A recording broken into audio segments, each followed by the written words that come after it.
Hey, Audit friends and family. Have you ever heard the old saying, you know what you do when you assume?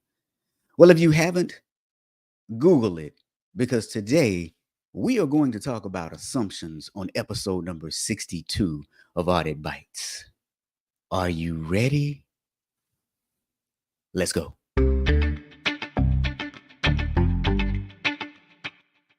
Welcome to Audit Bites, the podcast that helps auditors become awesome. Join us for bite-sized info and education to excel in your auditing career.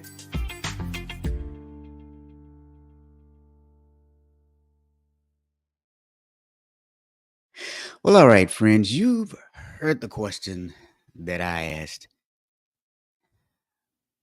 Have you ever heard the old saying, you know what you do when you assume? Because today on Audit Bites, we are going to talk about, well, assumptions.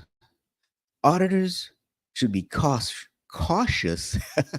Auditors should be cautious with assumptions. Auditors should be cautious with assumptions. So the question that I have for you today, because, well, what would an Audit Bites episode be without a question for the day? The question that I have for you today is, have you ever made an assumption only to realize that you were wrong? So you've seen the title. Again, today is all about assumptions. And so the question I have for you today is, have you ever made an assumption only to realize that you were wrong? If so, let me know. Type a yes in the chat, give us a thumbs up. If you want to drop into the chat what that assumption was, you can do that as well. Now, I'm also going to start off today with something that I hope is not too controversial. To some, it might be. I don't think it is, but when it comes to assumptions, I believe that they are neither good nor bad, but they can be good or bad, depending on how we use them.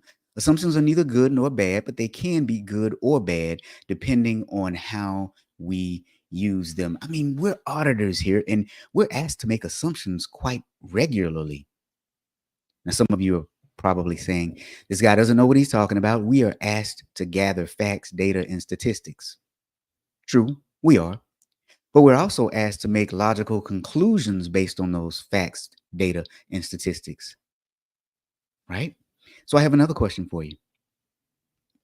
Have you ever done something silly or stupid simply because everyone else was doing it?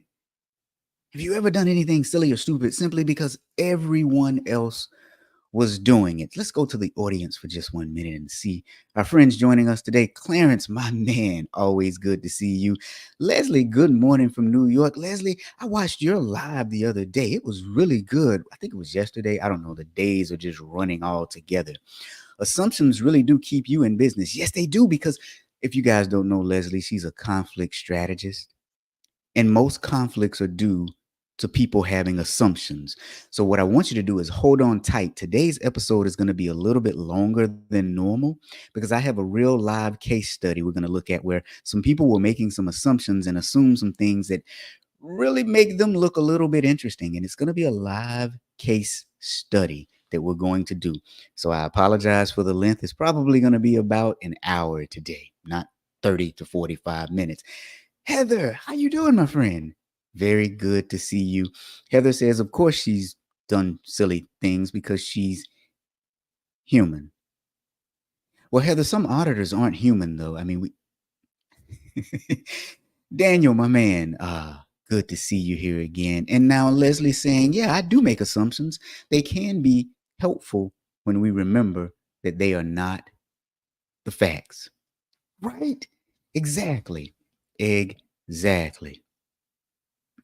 Now, for those who are stuck on the side of we should never make assumptions, we should know everything. We should never assume that something is right simply because someone else is doing it. We should always ask questions.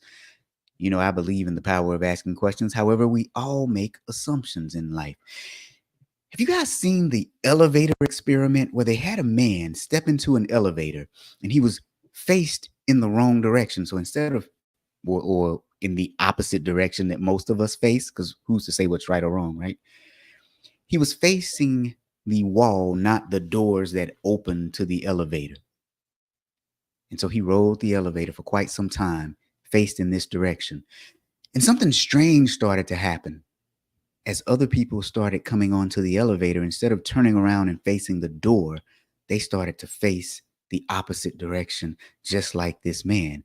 And before you knew it, everybody was riding in the elevator, looking at the back wall instead of the entrance/exit where the doors actually opened. Now, I imagine that these people assumed that this man knew something that they didn't know. And they assumed that maybe in this elevator you stand this way. Who knows? Maybe something magical would appear in the wall behind them. Who knows what their reasoning was, but they followed this gentleman. If you don't believe me, look it up. It's on Google. They have the video evidence of this. And it was just the amazing thing that I noticed.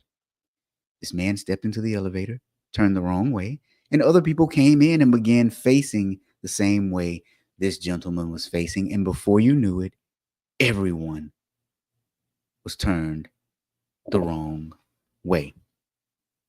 Now, why do I bring this up? Because we all do things based on assumptions. We like to gather as many facts, data, and statistics as we can, but at the end of the day, we have to draw a logical conclusion, and we can never have perfect information. It does not exist. Now, for us auditors, we have something called professional skepticism. It's written all in our standards. Professional skepticism simply means drawing conclusions based on the data that you've collected and walking logically down a road to come to some sort of an outcome. So we're asked regularly and frequently to make assumptions, but not just any old assumptions. We're asked to make logical, rational conclusions based on the facts, data, and the statistics presented. Good to see you, Karina. And my man, Gabe. Gabe is asking, is this the real Robert Berry? AI has improved a lot. This is not AI Rob this time, Gabe. This is the real Rob. Hey, listen, man, it's been a long time. We need to catch up. So let's try to hop on a call and catch up sometime this week or next week, man. Miss talking to you. All right. So, with all of that said, assumptions are neither good nor bad. However, they can be good or bad depending on how we actually make the assumptions. Now, what I'm going to do next is show you all a conversation that I had with someone on LinkedIn. Now, I don't do this to make fun of or to talk badly about someone. I do this strictly for educational purposes, and I think that every auditor should watch this episode because, my goodness, this is a very interesting conversation, but it speaks to the power of assumptions in both good and bad ways, but it also should serve as a lesson to us auditors, and I would say a lesson in what we should not do when we talk to our audit clients, a lesson in what we should not do when we talk to our audit clients. So give me just one moment to set the stage for this situation. So you guys know I post on LinkedIn quite regularly because, well, I just like to do it. I find that the interactions that we have with others allows us to learn. A lot of people think I do it because I'm saying, this is what I know. I do it because a lot of it is my opinion and I'm looking to either validate it or prove it wrong. Notice I said validate or prove it wrong. So I look at things that I post as learning opportunities for me and for anyone else, especially if I make a mistake. Now, the other day, I posted something on LinkedIn that to me was, I liked it. It was quite interesting. So I posted it. Now I'm going to share it with you all. Some of you may have already seen it, but let's have a conversation about it. So I asked the question, do useless rules deserve to be followed? Do useless rules deserve to be followed? Did you know that in the state of Florida, it is illegal to sing in public while wearing a swimsuit. Imagine you're at the beach soaking up the sun and suddenly you feel like belting out your favorite tune. You could get in trouble. Now let's pivot a little bit from this. Imagine auditors reporting karaoke bars at the beach for non-compliance with this law. That sounds kind of crazy, right? Getting in trouble for wearing a swimsuit while singing. Well, sometimes auditors do exactly that with corporate policies. We audit for compliance without asking if those policies are actually effective or beneficial. Now, I personally think we must challenge outdated and ineffective rules. So ask yourself, does this rule truly serve its purpose, or is it just another dude singing at the beach? I truly believe that we must rethink unnecessary laws and evaluations. But how, you might ask? How? How do I do it? Well, first, I rethink the necessity. I understand the impact. I leverage a little bit of common sense, and then I evaluate this thing for effectiveness. And for those of you listening and not watching, those actually spell out the word rule. Some rules are truly unbearable. And then I ask the question, what is a crazy corporate rule that you've had to follow? And then at the bottom, have a nice little picture of me with a bear. Rules are unbearable. I really need a rim shot there, right? So, what I want to ask you all listening, did that make sense? What did you think I was saying in this particular post? What did you think I was saying in this particular post? Now, let's go back to the audience for just one moment. And my man Gabe says, I assume a lot and it gets me in trouble. Should I be more skeptical? Hey, it depends, right? If it's getting you in trouble, then maybe so. And then Heather says, those blue laws are crazy. Now, Heather, this is right here with you in the state of Florida. It is a crazy law. But what did you think I was saying by that? Was I saying, here's a pop quiz, was I saying that we should just abandon all laws, rules, and regulations that we deem to be stupid? Or was I saying that we should kind of question what we're doing to see if things are still relevant? Was I saying that we should question what we're doing to see if things are still relevant? Which one do you think I was saying? Because I know what I think I was saying, but I'm just curious. What did it sound like I was saying here? Now, let's go back for just one moment to what I actually said. I said, we must rethink unnecessary laws and evaluations. And to do that, we got to rethink the necessity, understand the impact, leverage common sense, and evaluate the effectiveness. So, based on that, what do you think I was saying? But I also said, go back up just a little bit further. I also said, ask yourself, does this rule truly serve its purpose, or is it just another dude singing at the beach? So now, I'll tell you what I was saying. Question things. There are certain laws, rules, and regulations that were written years ago that no longer have relevance today. So we should ask ourselves, does this make sense? I think every good human being should ask questions. I mean, if you think about it, in the United States of America, it was legal to have slaves years ago. Now, if we never questioned law, rule, or regulation, then we would still have slavery in this country, right? Does that make sense, or am I the crazy one? Now, Heather says, we have a few rules at work that are questionable, and we've been trying for change, but have deaf ears for the last few years. That is truly sad, my friend. And Leslie says, rethinking is important to do on a routine basis, don't you think? Yes, I do think.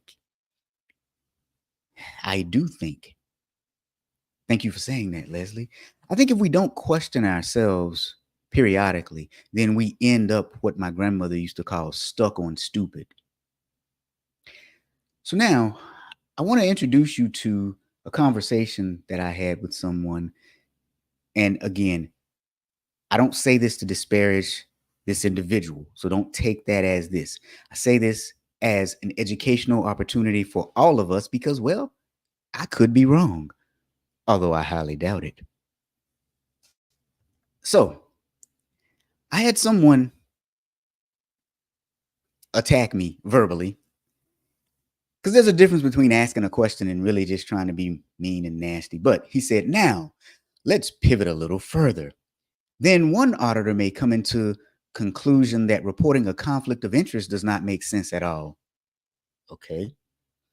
So what if it is against the policies? Then another auditor may come into the conclusion that performing real audit does not make sense as it interrupts the business.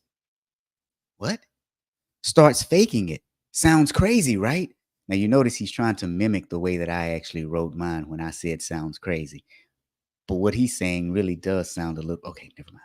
Then he says, we live in a crazy world. Those are real life examples from around the world I have seen with my own eyes in my younger days. I don't really understand what examples he's trying to paint because you don't get a sense of the story he's trying to portray. But let's get down to the bigger point here. Then he says, better not to deviate from the standard. So, in other words, if there's a law, we shouldn't deviate from it at all. He says, if the standard does not make sense, change it. Okay, wait a minute. So, should we do what he said in his first sentence and not deviate from it, or should we change it? Which one should we do? Because I'm very confused here. So now, then he goes on to say, but keeping the standard as is and expecting auditor to give up objectivity is very interesting and very common phenomenon. I actually don't understand what that means, so I actually asked for clarity. Then he says, if subjectivity is the new awesomeness, I personally do not have any interest in becoming an awesome auditor. I prefer to remain objective. It is a personal choice. Now, in that last few sentences, he was really taking a shot at me because my headline says I help make auditors awesome because I'm an auditing trainer. So here's what I will say. Anytime you deal with people who start doing ad hominem arguments and attacks with you, you know that you're dealing with an interesting person right off the bat. There was no need to try and attack me personally here, but let's move on. So he says, let's go back to if subjectivity, right here, if subjectivity is the new awesomeness, I think asking a question about something is being objective, not subjective. But okay, so now here we are. Here we are. So now, what do you guys think so far about this conversation and this dialogue that we're having? Because I think it's completely off the rails, but it gets better because I'm the auditor known for asking better questions. And so I decided to ask a few questions. But before we get back to the questions that I asked, let me tell you or show you what someone else said in the middle of this conversation. Because I think she was a little confused too. She said, hey, I agree that we need standards and we need to follow them. And to that, I do agree with her, but let's continue. However, companies should from time to time revisit and update their policies and standards to reflect real life expectations and not become a burden to its operations. I think as an auditor, you have to flag the outdated policies, standards, etc. I think reviews and updates are slash should be part of good governance and risk management. And to that, I agree 100% with this young lady. As a matter of fact, what I said to her was, if you look right here, I said, yeah, that was the point, and I gave it a thumbs up, to which she gave a thumbs up. So I think this young lady hit it directly on the point. We should 100% look at policies, procedures, laws, rules, and regulations from time to time to see if they are rational, logical, reasonable. But after having this individual truly try to make fun of what I do, I said, well, let me just ask a question because as auditors, when you're confused about something, you ask a question. So let's show you the question that I asked. Right here in the center of the screen, I said, did I suggest doing away with objectivity? Did I suggest doing away with objectivity? Now, what do you all think? Was that a fair question to ask? I mean, he accused me of doing away with objectivity. He accused me of quite a few things there, which sounded kind of interesting. But he said, you know, that one thing was I said we should do away with objectivity and be subjective. So that was the question that I asked, and I think that that was a very reasonable, logical, and rational question. You guys ready to see what the response was? If you're ready to see what the response was, give me a thumbs up in the chat. Say yes. Give me a little something. Now, before I show you what the response was, I am Robert Berry, also known as that audit guy. I've been a chief auditor for many, many years, and I've been in the auditing profession for almost 30 years, and currently I am an audit trainer. I've written a best-selling book called Ask Better Questions, Get Better Answers, Perform Better Audits, which does quite well on Amazon. If you or your IIA chapter or your organization are looking for a trainer to come in and help your auditors, train them on some really good things, go to my website, check out my course catalog, give me a call. Let's have a conversation. Now, Shri, you know I can't put that on LinkedIn. It's fine on YouTube, but Shri has some colorful words to say over on YouTube. By the way, if you've not subscribed to my YouTube channel, go do so, please. Leslie just smiles because Leslie sees the conflict and she wants to see how I strategize to resolve this conflict. Leslie, we probably should talk afterwards because you can tell me how good or bad I did. I'm sure that there are a lot of pointers you're going to have for me. Now, Juliet Gust is here and she gives a thumbs up because she's ready to see his response. Are you guys ready? All right, here we go. So he says there are 3 points. Now, three points, you all. First point is I personally read the text as a kind, indirect invitation to subjectivity. Okay, let me just get on through all the points before I go back and take each one.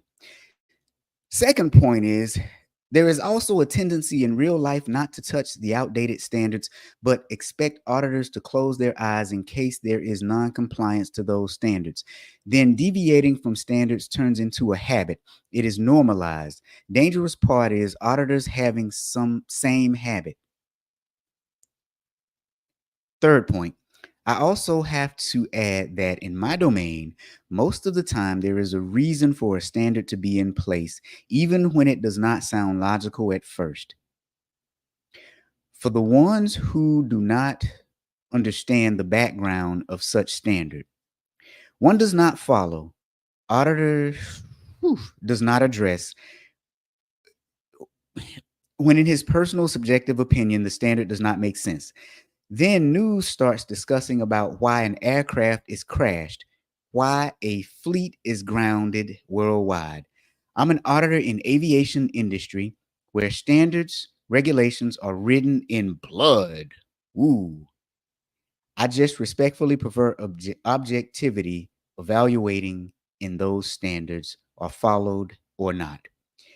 In case I am invited to personally evaluate first if standard makes common sense or not before addressing the non-compliance, I prefer not to accept the invitation. Now, let me say, I do believe English is probably not his first language, and I know I probably sounded like a bumbling idiot trying to read some of this, but there were typos all throughout. And if you're not watching on YouTube or LinkedIn, go to YouTube or LinkedIn so that you can see the actual response. So I'll say a couple of things here. I always say that auditors should study psychology. I've taken some courses in handwriting analysis and also in psychology just to gain a better understanding of human behavior because we have to know that when we're auditing. So, for those of you who are listening and not watching, all of this was written in one paragraph. No spaces, no breaks, nothing. All of this was one big paragraph. Now, there are a few other things I believe. I believe that when people have the opportunity to sit down and write something, your best self should show up. What do I mean by that? You have the opportunity to write it, sit down, take a step back, come back to it and look at it again. You have the opportunity to edit, reevaluate what it is that you're saying. The best you should show up in the things that you write. Now, when you look at live podcasts like this, I might missay or misstate a word. I might misspell a few things if I'm typing on the fly because this is on the fly. Your communication in writing should be better than the spoken. But again, I do believe that English is probably not his first language. So I'm not here to make fun of this individual. I'm here to break down situations involving assumptions and also conflict. So now let's go back to his first point. He said, I personally read the text as a kind, indirect invitation to subjectivity. Well, if that's how you read it, you are wrong. And people who are objective would ask a question before making a statement. My grandmother used to tell me, always ask questions, don't question people. Let that sink in for one moment because those are two totally different things. So that's the first thing. With his second point, I have no idea what he was trying to say, but here's what I actually got from it in reading it. From a psychological standpoint, this gentleman probably is very passionate about his work, and he's seen some things that has upset him in the past in doing his work. I get that. I've seen some things that have been horrible, and I've tried to report them, and I've had management teams just tell me no. So for that, I actually empathize. But now let's go back to his third point, which actually makes a lot of sense. And you'll see how I responded to that. He says, I also have to add that in my domain, most of the time, there's a reason for a standard to be in place, even when it doesn't sound logical at first. Completely agree, which is what I actually said in the beginning of the post. You got to question these things to find out the historical context. Now, Shri says he needs a nap. I, I'm pretty much with you on that. And Leslie, thank you so much for your kind words. Leslie says, you're doing great on your own. I've learned a lot from you today and all the days before. Thank you, Leslie. I really do appreciate that because I really do think that in order to be a decent human, we have to try and first empathize with other people and understand where they're coming from, but also call out their bull crap when they have bull crap. We live in a society now where we tolerate people's crap. And so the crap just piles up and then it leads to entitlement. But anyway, Leslie says, P.S. I love the wisdom you share from your grandmother. Yeah. I, I think I do it so much because I really miss her. She passed in 2017, and then my remaining grandmother passed just last year. But I grew up around a lot of older people, and man, they would say things that just really they made a lot of sense.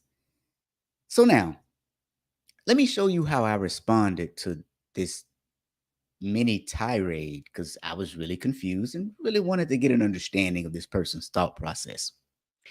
So I responded by saying, very interesting. So asking if something is still relevant is subjective because I'm trying to figure out what's subjective here, right? So then I said, acting subjectively is your response after I asked, did I suggest doing away with objectivity? Your response was, I personally read the text as a kind, indirect invitation to subjectivity. Mm. Well, that, my friend, is making an assumption, and you know what you do when you assume. So then I went on to say, that, sir, is an assumption, and it is not remotely close to what was directly said. However, asking a question to gain clarity is what objective people do. Subjective people leap to conclusions based on feelings. Now, let me stop here and say, I don't want you all to let a conversation linger for this long like I did. I did it simply because I knew it would make good content and a lesson learned for me as an instructor. When you see that people are kind of overly emotional, you got to learn when to cut your ties. But I let this one go for you all to benefit from. So then I said, regarding your third point, we are very much in agreement here. And I quoted what he said. Most of the time, there is a reason for a standard to be in place, even when it does not sound logical at first look. I go on to say, of course, there is usually a reason for a standard existing, and we should understand the reason it exists. That is perfectly reasonable and understandable. Maybe the reason is no longer relevant. And I give an example. I say, for example, in one of the US states, It is illegal to carry an ice cream cone in your back pocket. The reason? People would use it to lure horses away from owners. This was a time before cars, when horses were the primary means of transportation, right? I go on to say a good law then, a stupid law now. By your logic, police should arrest anyone still carrying an ice cream cone in their back pocket today. That law is actually still on the books in several US states today. Now, I don't know about you all, but I think that that is a stupid law. And I would venture to guess that if anyone were to walk down the street with ice cream cone in their back pocket, they probably will not be arrested. So, Leslie, how did I handle that situation? Now, Leslie says that point is on the mark. Asking questions to gain clarity and understanding is being objective. When we stick to our assumptions without asking questions to learn more, we are being subjective. That's kind of what I thought. And you know what? Here's what's funny, Leslie. I actually went to the dictionary and looked up both words because I was thinking, wait a minute, am I confused here? I actually did second guess myself for a minute, which I think too, most times decent people do second guess themselves and then you seek truth. Whereas, well, I'll just put a pin in that and I won't say anything any further. So that was my response. Would you all like to see the counter response? Now I want you to hold on tight because again, like I said, this is going to be a longer than normal episode. What I'm going to give you is 6 benefits of assumptions as well as 6 dangers of assumptions. But we're going to break down this case first because this is quite interesting. Very, very interesting. All right, so let's take a look at the response from that. And if you've forgotten where we are, I kind of responded back saying, really? I made an assumption and I was subjective? Okay, well, let's see. So, Heather says, people will just think you are crazy if you have ice cream in your back pocket, not breaking any law, but times have changed, and so must we. It's kind of my thought too, Heather. Now, Leslie is saying, yes, I definitely want to see his reply now. Okay. Without further ado, he says, seeking relevance, and then in quotes, by inviting people not to follow rules when they do not seem to make sense is invitation to bias. And I find this against the objectivity in auditing. I shall repeat, in my domain, not following standards may be a fatal mistake. Now, my friends, you can see my response right up under that. I asked, when did I suggest people should not, I said, but that was a typo, follow rules? Please show me. Please show me. Uh-oh, wait a minute. I said a little bit more. Hold on, you guys. I got to go to the actual post now because I was pulling it up in a PDF, but I think I forgot to push the see more button when I asked that question. Whew, oh goodness. This is getting very interesting here. Oh, here we go. Here we go. Oh, wait, nope, that's not it either. Sorry, you guys. Let's go. Oh, here we go. So let's go back and start back in the beginning. He said, seeking relevance by inviting people to not follow rules when they do not seem to make sense is an invitation to bias. So my question was, when did I suggest people not follow rules? Please show me. I suggested that we ask if it's still relevant. Those are 2 completely different things. I think that's a rational question. Don't you think so, Leslie? Don't you think so, Heather? So the response to that was, he quoted me when I asked the question in the beginning of the post, do useless rules deserve to be followed? So apparently that question is a suggestion that people should not follow rules. My response to that was, isn't that a question, not a statement? And the answer to that question could be yes, no, or maybe. And the text that followed answered that question. An invitation would be the following sentence: stop following stupid rules. So, again, when did I suggest that people should not follow rules? All right, now I'm going to be honest with you guys. Like I said earlier, in your real life, do not let conversations linger this long. Don't. I did it again because I knew it would make good content for me as a trainer, to give you all hands-on look at how people actually think. So I want to say a couple of things. One, can you imagine being audited by this person? Can you imagine it? Can you imagine having a conversation where you disagree with this person? Can you imagine? Okay, before I say that, let me just go back one more time. Let me just go back one more time to let you know where we are now. Let's catch back up. So I was accused of suggesting that people don't follow the rules. And this sentence apparently suggests that people don't follow rules, or is an invitation for people to not follow rules. I said, do useless rules need to be followed? Do they deserve to be followed? That was a question, not a statement. Now, let's move forward and walk back to where we are. Here's an individual who's in the aviation industry that says that their rules are written in blood and should not be changed for no reason whatsoever. Now, I can sympathize with that because you can tell from the way that he was writing it, some things have happened to him in the past. He's probably been reprimanded for things where they thought he was wrong and he actually was right. And so this person is very stubborn and steadfast in his position. I will say what I said in the beginning. My position is we have laws and rules and regulations for a reason. They should be followed. However, they should be periodically reviewed to determine if they are still relevant and reasonable. Let me give you a good example of what I mean, directly related to this individual's industry. When I was young, I remember space shuttles would go into space and send people to do spacewalks. The Space Shuttle Challenger disaster happened on January 28th, 1986. I was in like the 5th, 6th, or 7th grade then. It was caused by a failure in the rubber O-rings, a joint on the shuttle's right socket booster.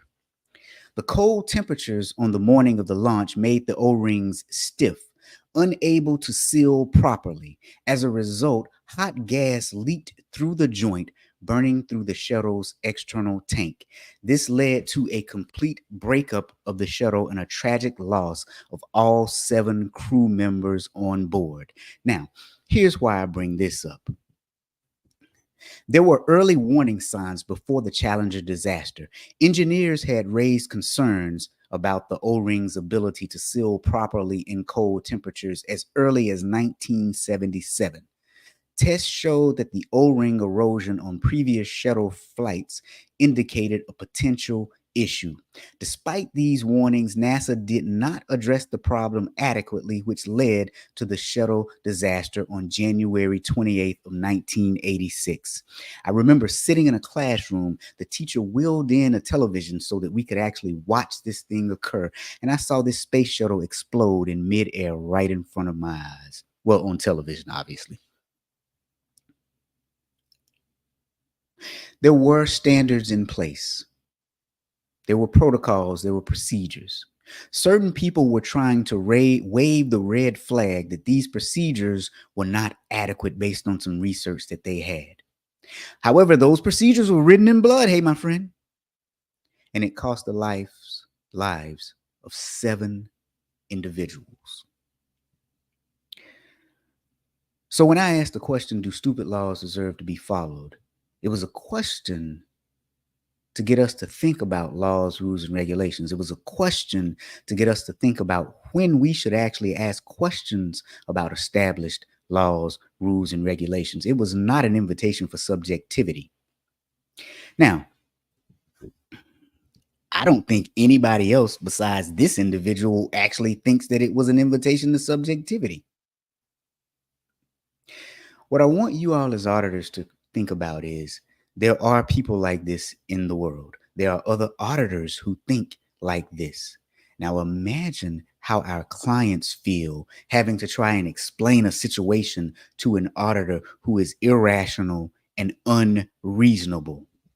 It makes our entire profession look bad.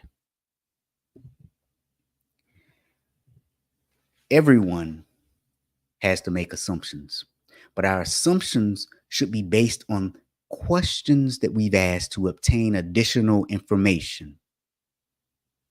With that said, if you'd like to know how to ask better questions, get better answers, and perform better audits, go to Amazon and pick up my book by the same title, Ask Better Questions, Get Better Answers, Perform Better Audits. It reached the top spot in the Amazon charts in the financial audit category.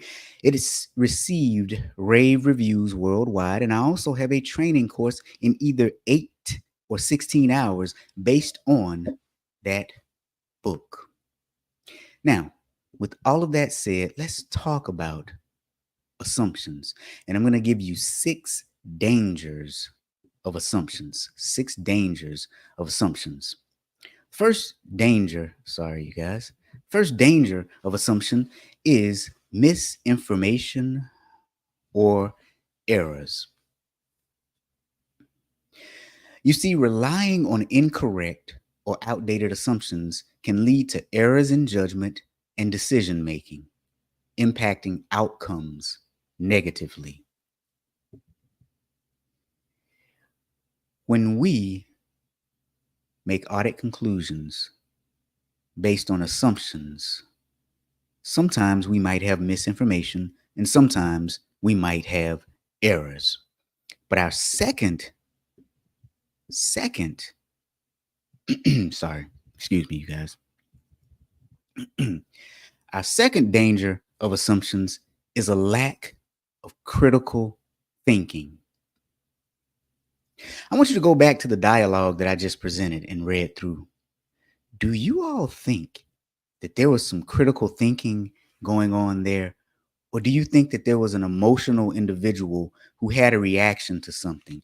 I saw an emotional individual, and I do empathize with whatever it is that he's gone through in the past that put him in this mindset. But it can be dangerous and detrimental. So the lack of critical thinking is the second danger of assumptions. You see, when assumptions are accepted without questioning, it can stifle critical thinking and reduce thoroughness of analysis, leading to less optimal decisions. Now, Leslie says there's a place out in Long Island, which is a beach/summer community where you can't eat ice cream in public. Oh, wow. Interesting. I wonder why. If you know why, let me know. Leslie also says some people mistakenly hear a question as a statement or a suggestion. Now, Leslie, I do 100% agree with you. But after me asking 2 additional follow-up questions, if the light bulb didn't come on, something is really wrong. And that's what I mean by dealing with individuals who are overly irrational. There's some instability there. So I do agree with you. A lot of times we hear things, but I think good people can take a step back and be like, oh, which is why I said, sir, that is a question, not a statement. And I said it twice. So imagine being audited by that individual. Now, Heather says, it feels like he considers issues to be black or white, no gray area allowed. I thought about that too, Heather. Here's what's really interesting though. And I'm going to have to scroll back up for just one moment and show you all one thing. Because what I find really interesting, excuse me for one moment while I scroll. If we go back up here and things are supposed to be black and white, let's see.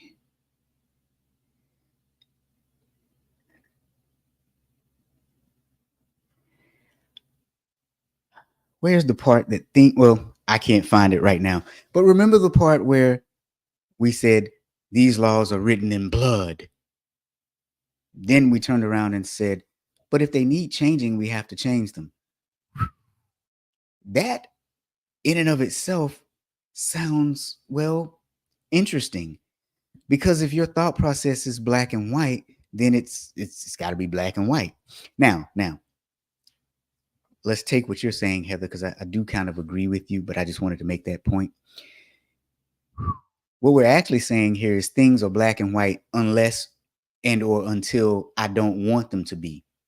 And that is a dangerous mindset to have, an extremely dangerous mindset to have. Thank you, Karina. That's what I was trying to say. It's very contradictory, right?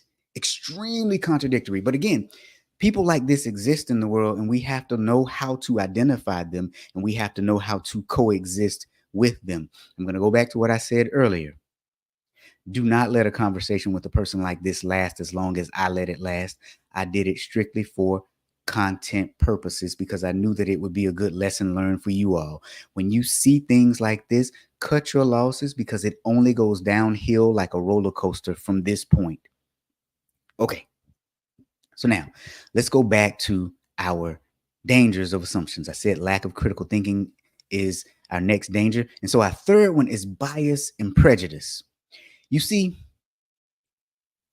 assumptions can often be based on personal biases or stereotypes, which can perpetuate prejudice and lead to unfair treatments or decisions.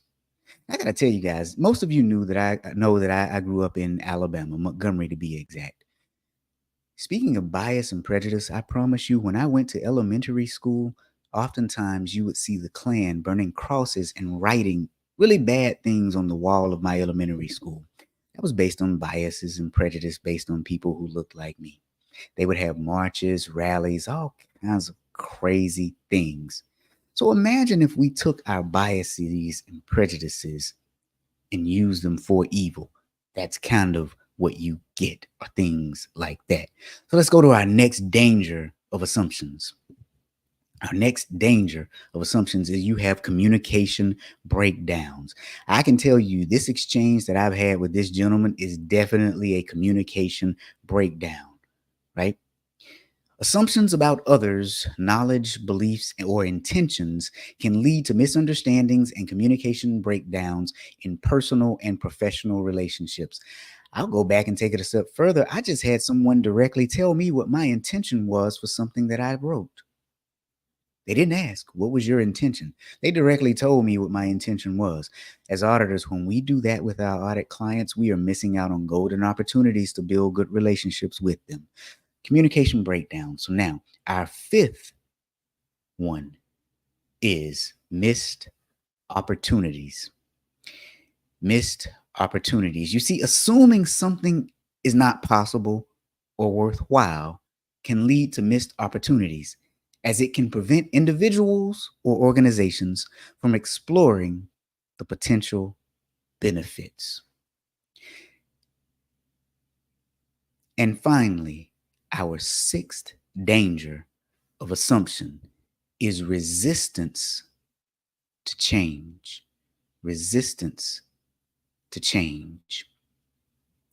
If people assume that current methods are the best simply because they've worked in the past, it can create resistance to change and innovation. I'll give you a really good example.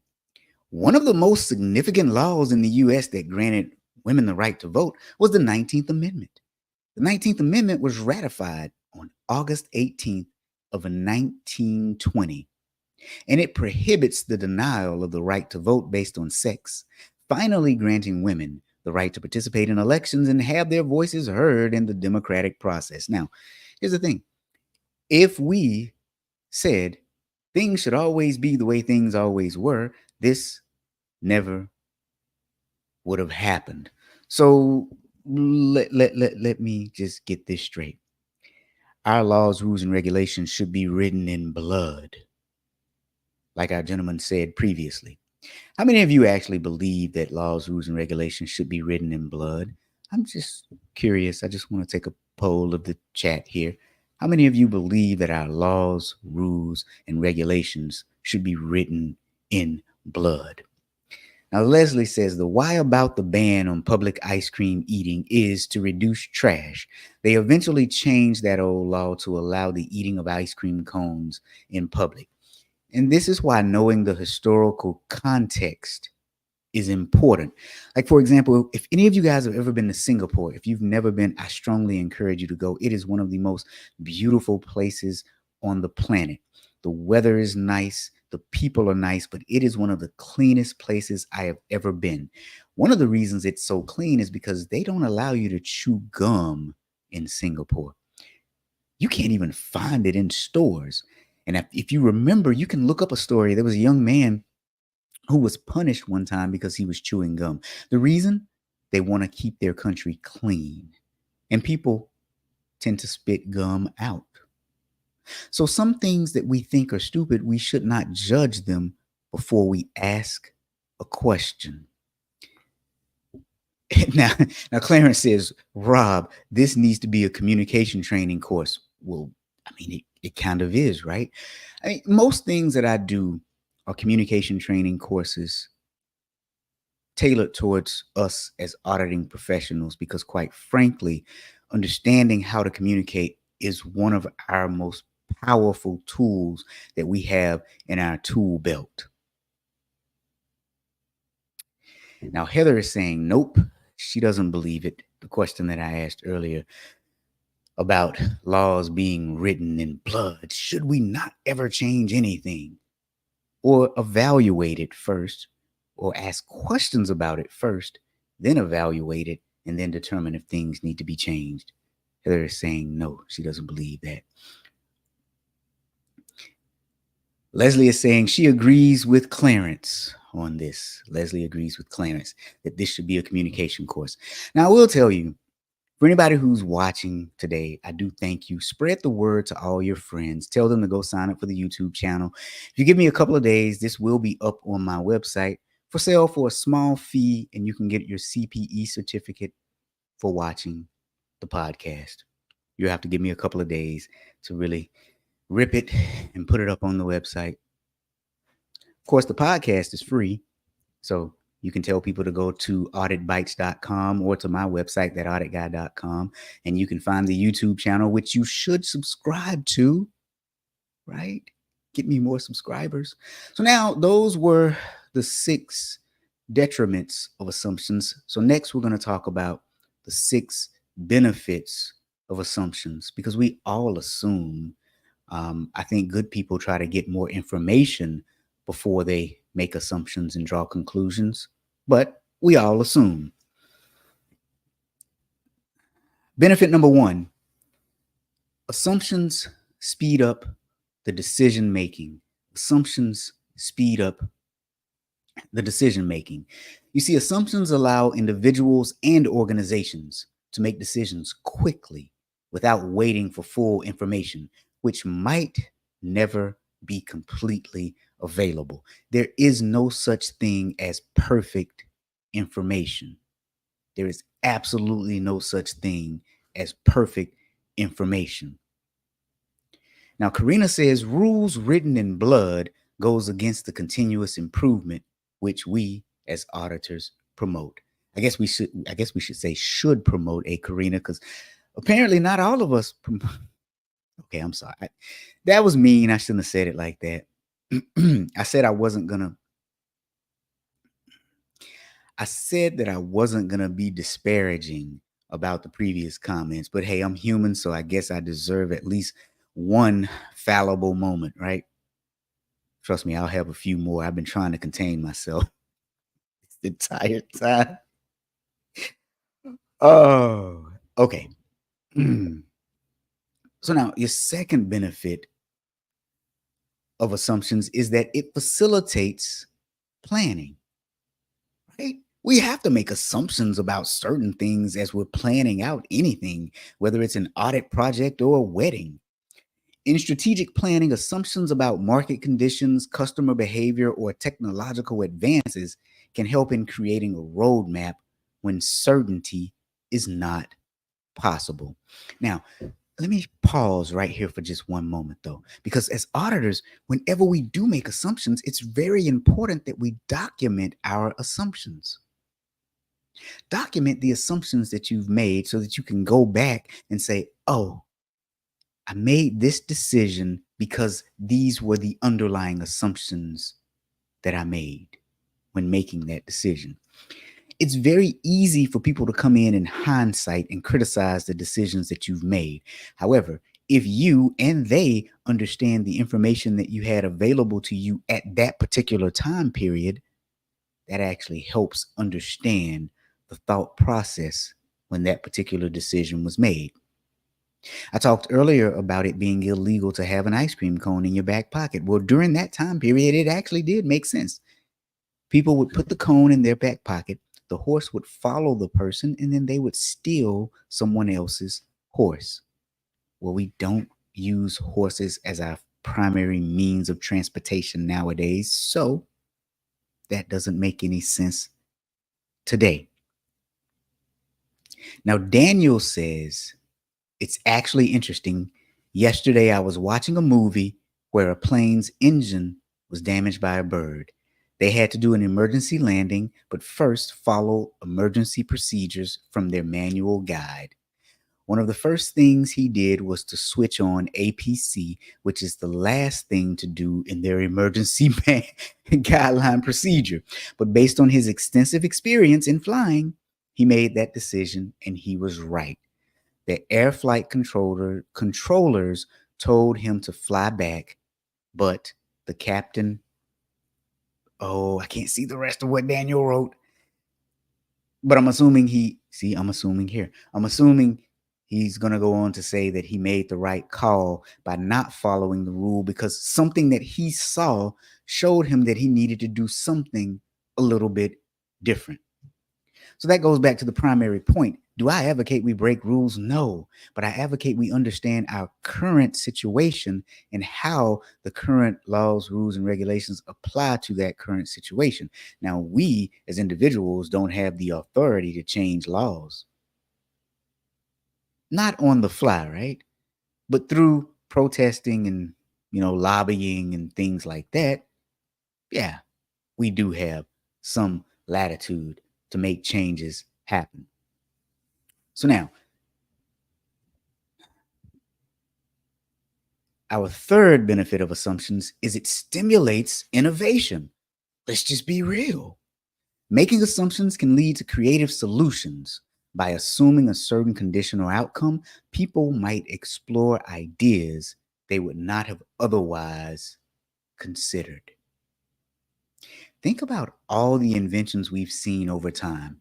People assume that a certain outcome would happen because of them doing a certain thing that went against the norm.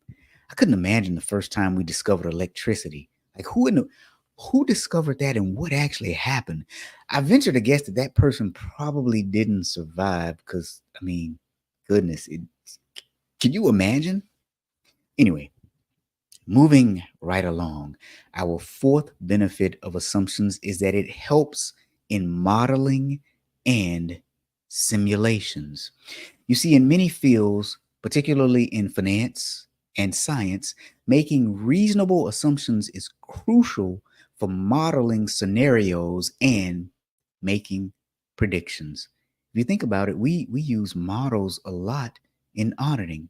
Anybody ever heard of or used Benford's Law? We use it a lot in data analytics, and it simply makes assumptions about a certain behavior. Now, our next benefit of assumptions is it helps us to allocate resources. They simply help us to allocate resources.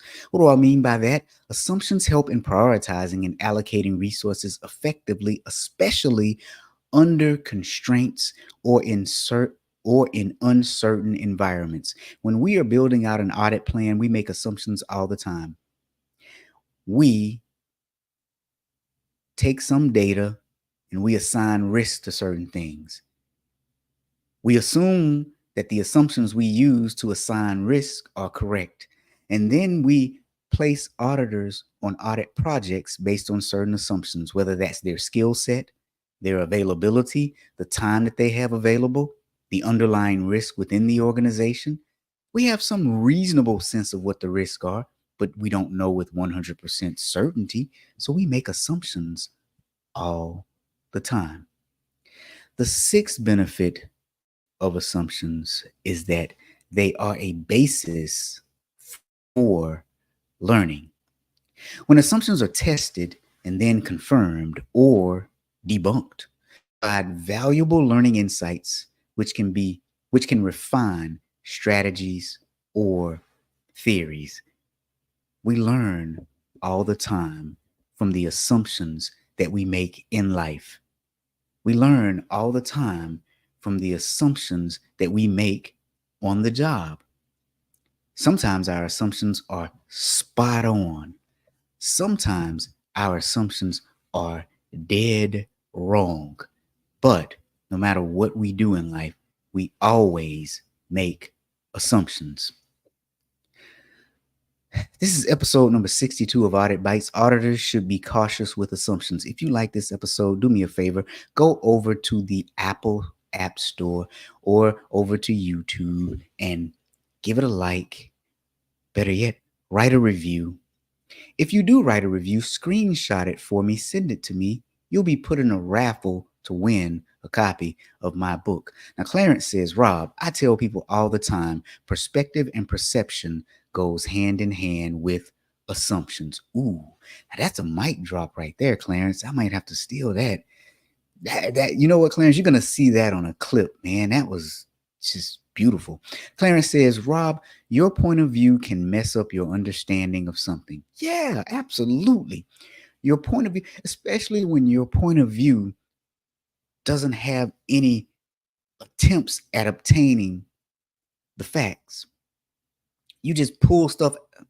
When you just pull stuff out of thin air, that can be dangerous and detrimental to all parties involved.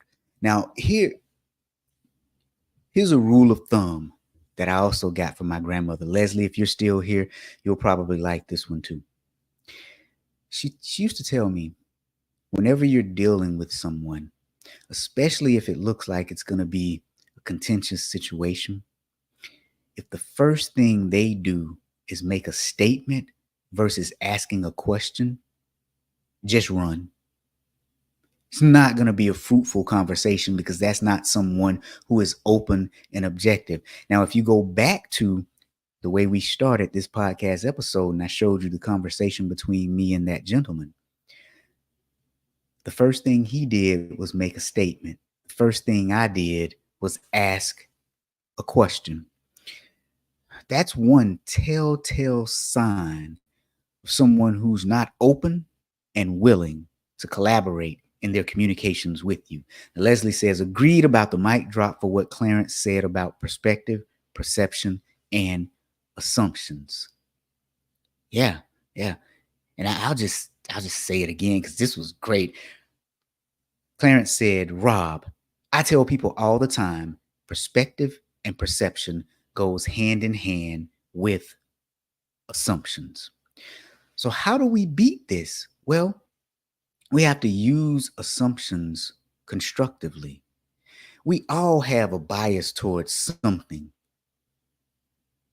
but good people tend to ask questions. They tend to question their own bias. They tend to seek more information. Bad people tend to make statements and accusations, and they actually believe that their statements and accusations are true. Leslie says, another golden nugget from your grandmother about statements versus questions. Start with a question. Again, that is the primary reason that I wrote my book. Ask better questions, get better answers, perform better audits. My friends, I thank you for joining me on this and every other episode. I feel so grateful to have a group of people who listen and chime in and tell me when I'm right or wrong. I get a lot of emails from people saying thank you. And to that, I do appreciate it, because I thank you for listening, because quite frankly, I'm just giving my opinions here about certain things. My opinions could be wrong. And oftentimes I learn from people when they voice their opinions on subjects too. With that said, this is the end of today's episode. Thank you for joining me. I'll see you next time. Thank you for watching this episode of Audit Bites. If you receive value from this podcast, do us a favor. First, tell other auditors. Second, give us a 5-star review. And finally, talk to Robert about training your auditors. Our contact information is on our website, www.thatauditguy.com. It's also where you will find our course catalog, on-demand courses, a kick-butt blog, other podcasts, Robert's best-selling books, and last but not least, audit merch.